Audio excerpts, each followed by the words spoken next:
Hey everybody, this is John from the App Review Zone. Today we're going to be reviewing the app Family Orbit.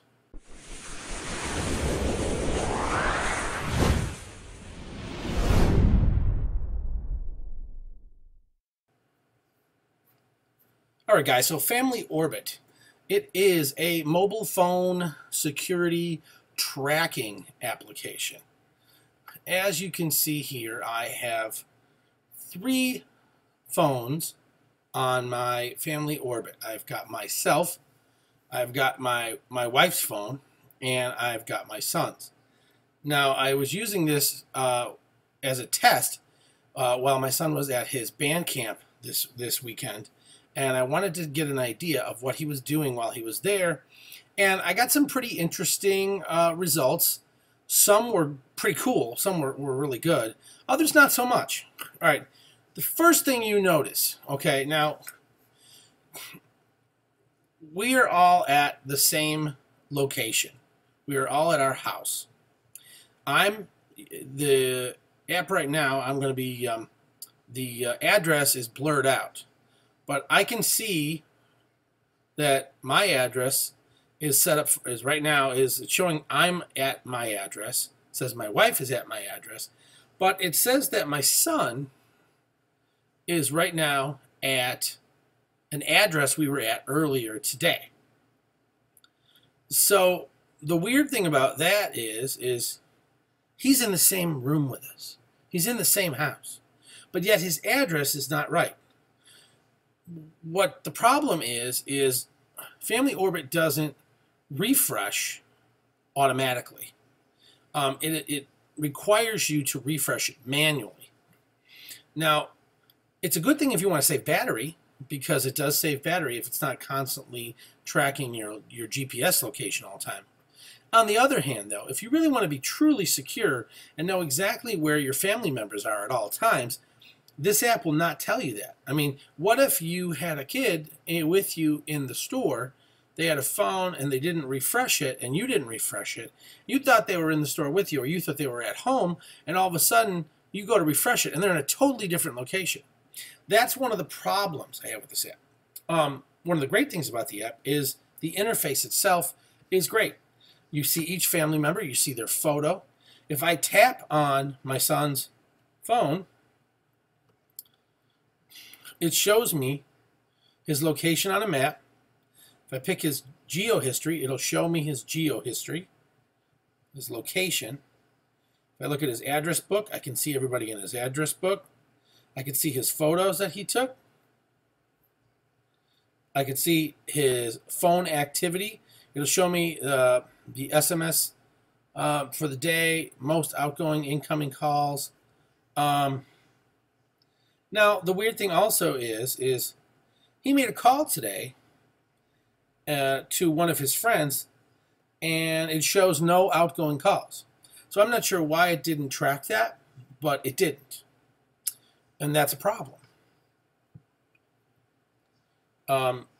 Data usage shows me his data usage for the day. So let's say you had an account and you had a minimal data package and you didn't want him to go over, you could track it.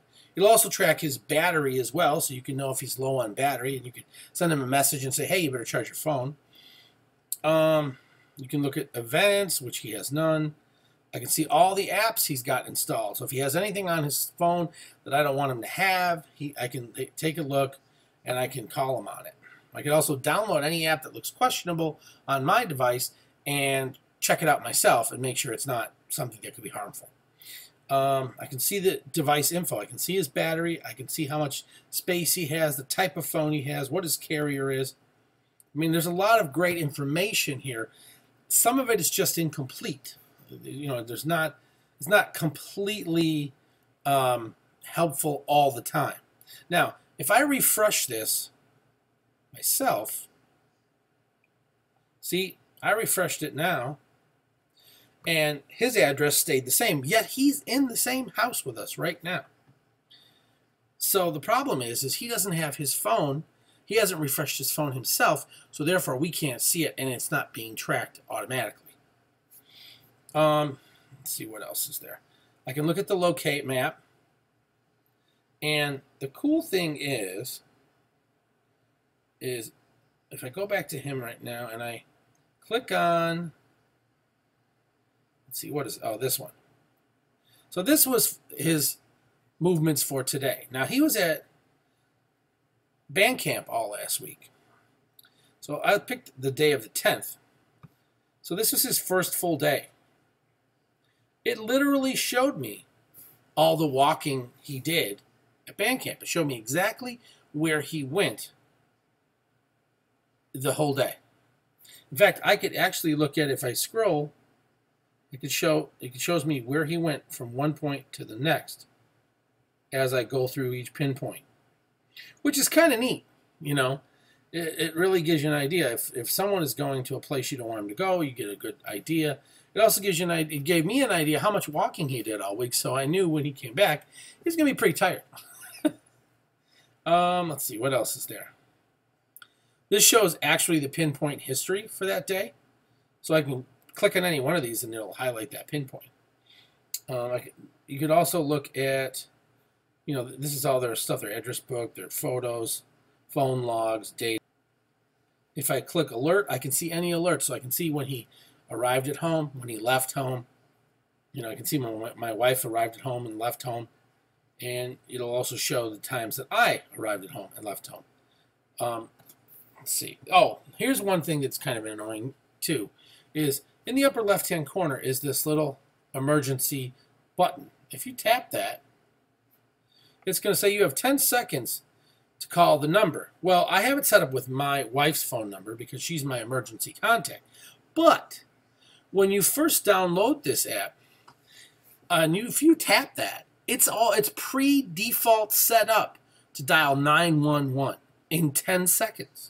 So let's say you hand your phone to your 4-year-old kid and they accidentally get into the Family Orbit app, start messing around, and they tap that button. Well, in 10 seconds, if they don't realize it, you're going to call the cops. And if no one answers or no one stops them, I'd say within about 30 minutes, cops are going to be at your front door wondering why you called them. That's not good, in my opinion.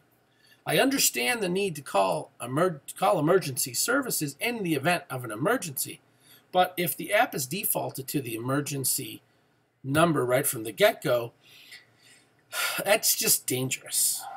You know, I think you either have to put some kind of PIN code on this Family Orbit app, you know, some way to set it up so no one can get into it, or you have to set it up so it's not defaulted with that. Maybe keep it unset up and you have to set it up yourself. Again, this is not a deal breaker. It doesn't mean I think you shouldn't get the app. I just mean that it's a problem that maybe I think they should fix. Some of the other settings, if you tap this little ladder icon in the left-hand corner, go invisible. It means you can turn yourself off so they can't see you. You can set up your premium account. I already have one. You can adjust your geofence. So a geofence is the radius that is tracked when you hit a GPS location. So right now I can adjust it to be any size I want. I can be 419 meters. I can go all the way down to 150 meters, and I can go all the way out to 1995 meters.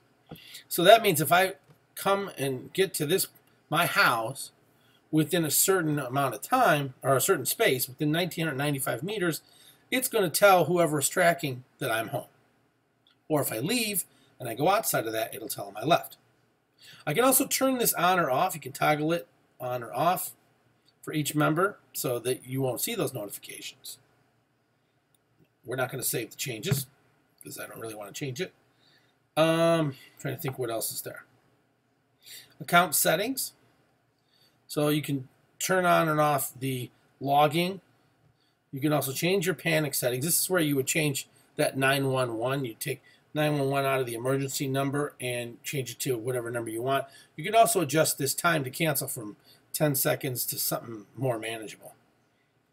Let's see. There's a reset password, which is a password that you have to reset the account. You can delete the account, and you can also sign out from here.